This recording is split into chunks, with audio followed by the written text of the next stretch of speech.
Salam, selamat pagi saudara sekalian. Senang bisa kembali berjumpa dengan saudara dalam Light of Revival, renungan firman Tuhan yang akan memberkati kita sepanjang hari ini. Mari kita melihat ayat kita, Lukas 2 ayat 9 dan ayat yang ke-10.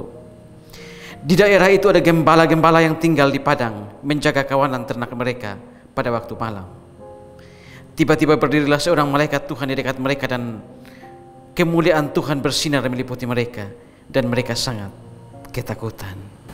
Sukacita besar. Saudara, mengapa setiap kali Natal kita selalu mengunjungi panti asuhan, mengunjungi orang-orang yang ada dalam kesusahan, mengunjungi orang-orang yang hina, orang-orang yang menderita? Mengapa setiap kali Natal itu harus kita lakukan? Saudara, tentu ini bermula dari kisah Alkitab. Bagaimana Zakaria ketika dia melihat bayi Yesus, dia mengatakan, Allah melawat umatnya. Allah yang ada di tempat maha tinggi, dia datang untuk melawat umatnya yang berdosa. Lalu saudara, ayat kita tadi, ketika gembala-gembala ini ada di padang menjaga domba mereka. Bukan saudara, bukan domba mereka, tapi domba Tuhan mereka. Mereka ada di padang belantara yang gelap, segelap masa depan mereka. Mereka adalah orang-orang yang tidak bisa menikmati malam yang tenang, karena mereka di padang belantara menjaga domba Tuhan mereka. Sekonyong-konyong bisa ada binatang buas yang menyerang kawanan domba mereka. Sekonyong-konyong bisa ada binatang buas yang datang bergerombolan, menyerang, memangsa domba-domba mereka, atau bahkan juga memangsa mereka. Mereka ini adalah orang-orang yang hidup dalam ketakutan. Tidak ada damai sejahtera dalam hidup mereka. Mereka hidup dalam penderitaan. Padahal saudara, saat itu di desa atau kota Bethlehem sedang terjadi sebuah keramaian besar. Mengapa? Karena Kaisar Agustus memerintahkan agar semua orang-orang pulang ke tempat asalnya untuk mendaftarkan diri. Maka saudara, pada saat itu pastilah orang-orang, para kaum urban, orang-orang yang bekerja di kota, pulang ke kota Bethlehem untuk mendaftarkan diri. Di kota Bethlehem ada keramaian besar karena ada orang-orang yang datang kembali ke daerah mereka untuk mendaftarkan diri mereka, untuk melakukan sensus. Ada reuni akbar yang terjadi di sana. Ada pertemuan antara teman-teman, bercerita tentang segala hal di masa lalu, bercerita tentang pengalaman mereka ketika mereka merantau, dan itu membuat mereka ada dalam sukacita besar. Mereka tertawa, terbahak-bahak.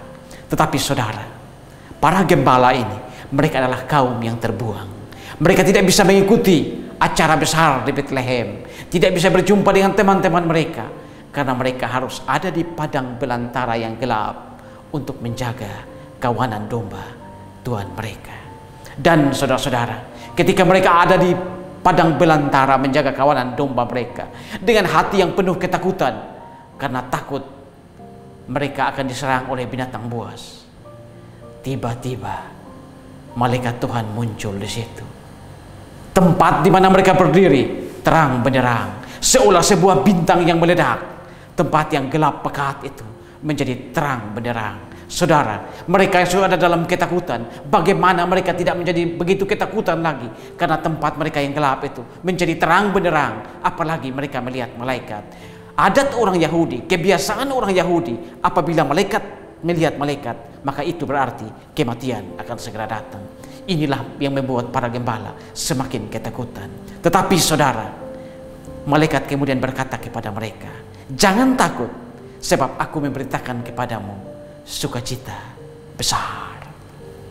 Saudara-saudara, kalau dilihat dari jarak kota Bethlehem dan padang gembala ini, jaraknya kira-kira 2-3 km.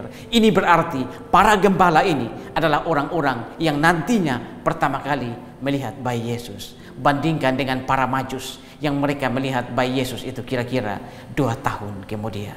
Saudara, mengapa sehingga berita tentang kelahiran Yesus Kristus malaikat harus sampaikan kepada para gembala?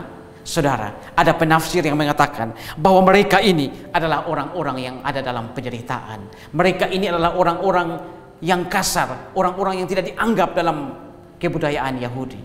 Tetapi saudara, Mungkin untuk kata-kata kasar atau orang-orang jahat bagi para gembala, kita harus membuangnya. Karena sebenarnya orang-orang jahat, orang-orang berdosa dalam adat kebudayaan Yahudi adalah pemungut cukai dan perempuan pelacur. Saudara-saudara, malaikat kemudian datang dan memberitakan kepada para gembala ini tentang kelahiran Sang Mesias. Saudara, mengapa berita tentang kelahiran Yesus ini adalah sebuah berita, adalah sukacita besar? Karena saudara, berita tentang kelahiran Yesus ini adalah kabar baik. Kabar baik bahwa telah lahir juru selamat di kota Daud. Juru selamat ini yang akan membebaskan manusia dari dosa.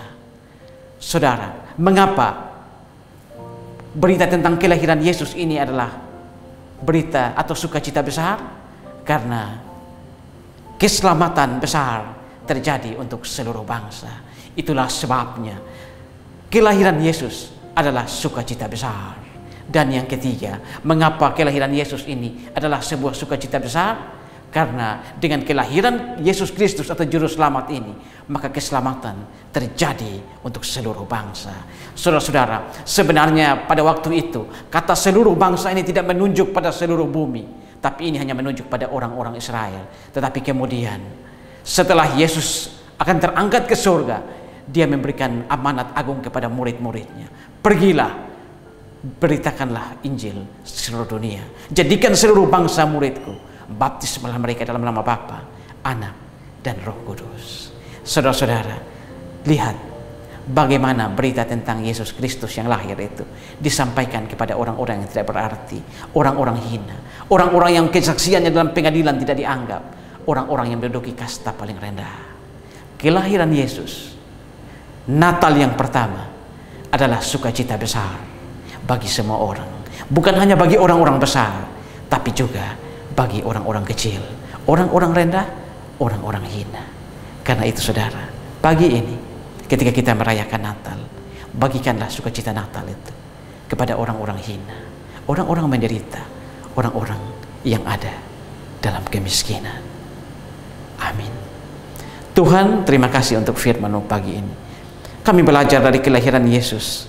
Ketika malaikat menyampaikan kelahiran Yesus kepada para gembala, orang-orang upahan, orang-orang rendahan itu. Tapi ini mengajarkan kepada kami Tuhan, bahwa Natal bukan hanya milik orang-orang besar, bukan hanya milik pendeta, bukan hanya milik hamba-hamba Tuhan, tapi Natal juga adalah milik dari orang-orang terbuang, orang-orang yang tidak dianggap di dalam masyarakat, sampah masyarakat. Terima kasih Tuhan untuk firman. Dimuliakanlah Engkau di atas firman. Amin. Saudara, saya terus mengajak saudara untuk menjadikan firman Tuhan sebagai pelita dan terang di sepanjang jalan hidup kita. Tuhan memberkati